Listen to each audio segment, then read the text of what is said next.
Welcome to Silver Nuts Garage. Oh! Welcome to SNG. If you've already subscribed, thank you very much. If you haven't, consider it. I am messing around on this panhead again, and you'll never guess what's going on now. Jones, what the hell's going on?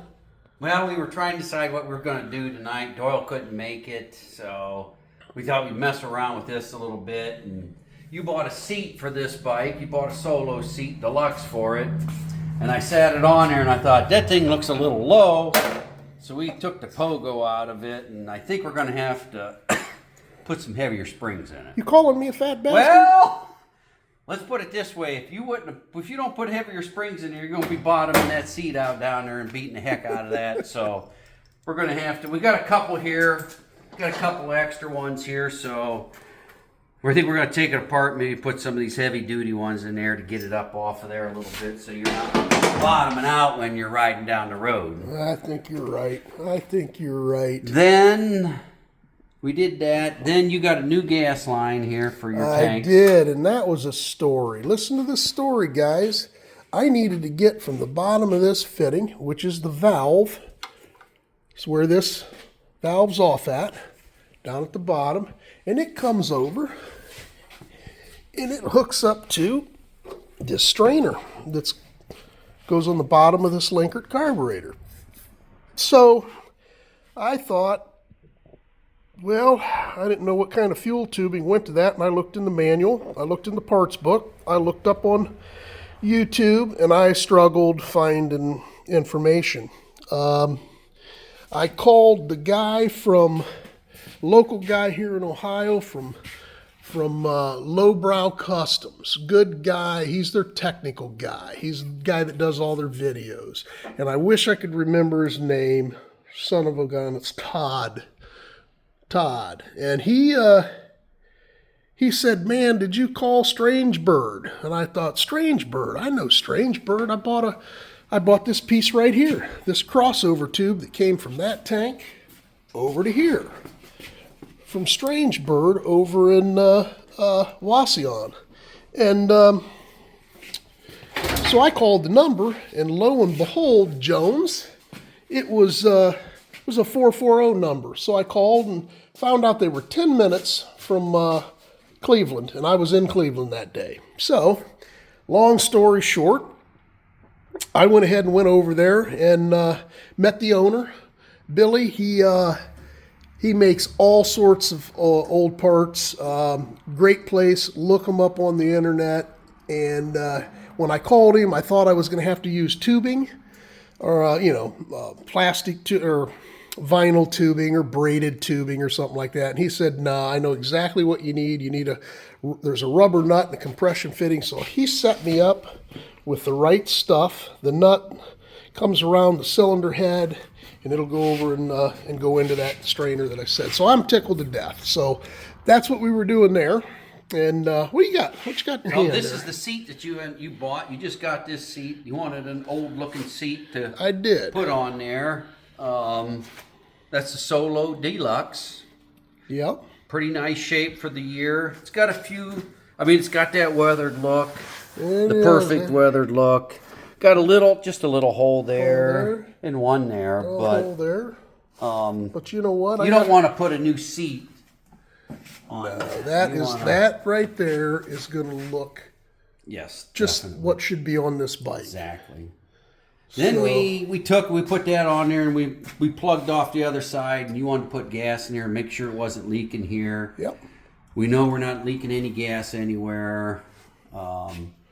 You had gas in the tanks, and they weren't leaking before, so there's no pinholes or anything in the tanks. So I'm tickled. You hook it up over there. We should be good to go. And then you were putting your dash on, and you weren't happy. It wasn't up high enough. Wasn't liking the way it was fitting. Here, you take this here. Yes. Do your best to drop that. I can do that.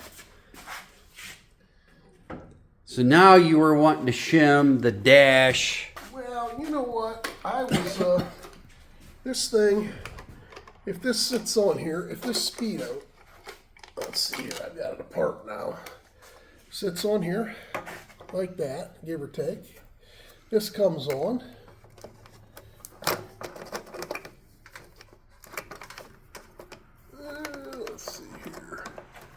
think I probably have, there's something under there. I probably have a, not sure what I'm getting caught on there. Right here. There we go. So when I put that on there, I showed this in the last video. This came up about like this, about just barely stuck through, and part of it didn't. This is down sitting on the tank on the rubber, and I didn't like it. I want that up. I want to see that 1/8 inch, 3/16 of an inch reveal. I think it really looks good.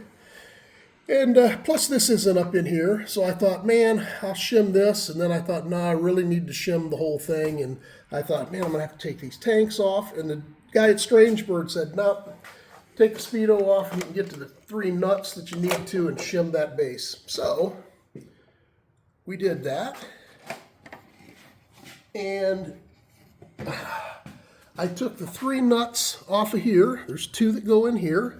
And there's 1 that goes here, and what I'm going to do is I'm going to shim that up 3/16 of an inch, and I'm going to get that to where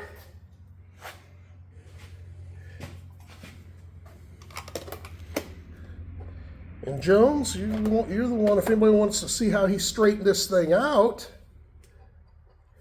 it's going to look like that. See that reveal? Yeah. Now that's popping. That looks a lot better. You know what I mean? That really looks good. Now you get that. When you set that down on there the way it should go, that's how I want that to look. And this right here, you can see still isn't sticking up through. So once I shim that up, this will actually be coming through this hole.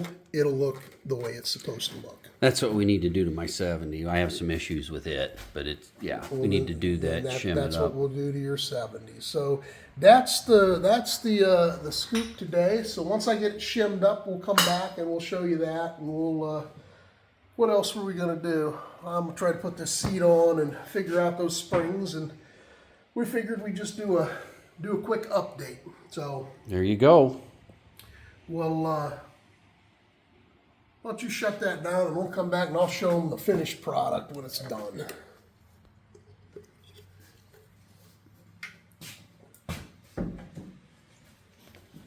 I think I'm still on. That's all right. You're looking good. Looking good? Yeah. Feeling good, Billy Ray. Feeling good. He is right. Jones, I'm glad you were here because I would have been throwing tools. It can be a 2-man job at times. We didn't have too much problem. We did shim this up. We got it where we wanted. Put some washers underneath there, no problem. Then we went to put our Speedo on, and we found out that the nut from the speedometer cable fell down into the frame. Right there's the nut. And oof, luckily, right there, you were able to come over here and push it up through here with a long screwdriver, and I got a hold of it with a pair of needle nose pliers and pulled her back up out of there. Didn't have to take the tanks back off. Amen. So, not that it was that big of a deal, but there we go. There's the shim, right there. Shimmed it with a lock washer and a small washer. You get the height I needed. Did the same right down in there. So, this is the proof of the pudding. It's coming in right now. What are we looking for? Oh yeah, let's see what happens.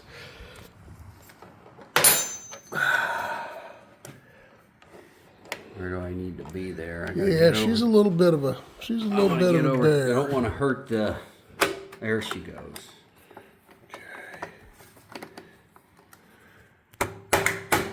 Throwing things, Jones. I paused it. Well, I think I'm still on. How do you shut that thing off? You don't know. You can hit any one of those 2 right there will do it. All right, Jones. Well, we had to fight a little bit, but we figured it out. We had a fight on our hands there for a little bit. But you see that reveal that we have there all the way around. We're sitting good in here. We're coming up there good.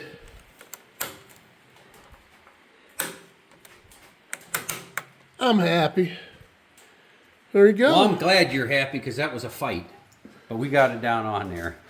Basically, there was where this light bulb goes, there's a housing that goes around there, and it was hitting the end of this Speedo here, and we had to bend it back a little bit, and she sat down on there. Always something. Always so. What's this hole for? That, you know what? I actually have a plug to plug that too. Okay. I got that from Strange Bird. Okay. Pick that up, and also the other piece that goes over here. Fills up that trip. Yeah. All right. All right. Well, Out, and all we did was that. that's all we did. Oh my gosh. So glad you watched. Thanks for hanging out. Smack that monkey in the mouth. Enjoy your evening. What else? Anything else? Well, I'm not going to be here next week. I'm going on spring break. So it's spring break next week. I'm going to take off and go down to Hilton Head and sit on the beach and relax a little bit. I'll try not to get sunburned. You went to Daytona, so I'm at least going to make it to Hilton Head. So. He deserves that. And I'll be back the following week. Brother Doyle will be back, and everything will be good. Yeah, hopefully, Phyllis, if you're listening to us, we hope you're doing well, feeling better. And who else?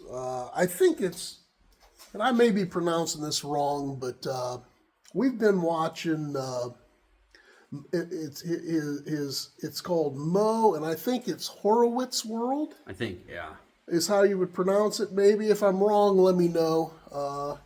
But he does. If you get a chance, check his channel out. He does some cool things. He's always in the garage. He's a little west of us, a little bit. I think we should stop by on our next time out west. And I think Joe we said should. to have coffee with you sometime. So Love to do it. So Love to do it. enjoy your evening, everybody. Hit that monkey. Enjoy your night. And remember, if you ride them, wrench them, but only if you want to. See ya. Mo. I almost said, doesn't he go by Larry, Curly, and Mo on his thing, though? But it is horrible.